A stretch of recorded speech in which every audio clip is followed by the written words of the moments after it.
On this video today, we're going to be doing some volunteer work with Atlas Environmental on the Comal River right outside of Schlitterbahn in New Braunfels, Texas. And you got to go where the tilapia are, and sometimes the tilapia are in slimy, grassy, really nasty environments. And low light's usually a good time to get after them, and that's why it's kind of a low-res video. So when you use a 3-pronged spear when you're hunting for tilapia, you have to nail them as hard as you can because they're a tough fish, and sometimes the spear just move them out of the way, or they'll wiggle off if the barbs don't go in, so you really have to hit them hard. Plecos, also a top target on the invasive list, are going to be around stumps and the openings of caves, usually on the bottom of the river. Slow and fast moving water, but usually behind some sort of obstacle if the water is moving really fast.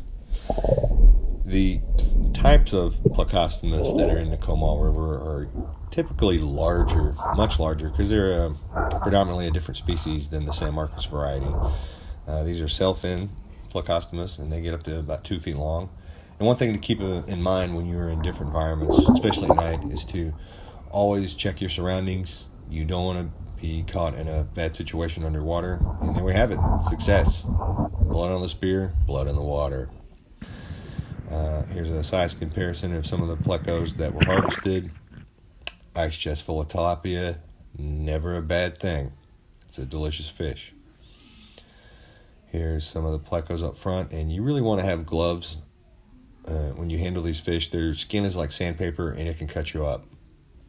Over 100 pounds of fish in one run. Thank you, Atlas, for giving us access. We certainly appreciate it.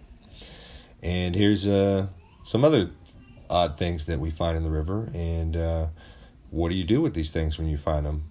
Well, I'm working on a video now to give people advice as to what to do when you find these types of treasures in the river. And hopefully we can get that out soon. And a happy New Year, and subscribe if you can. Have a good one.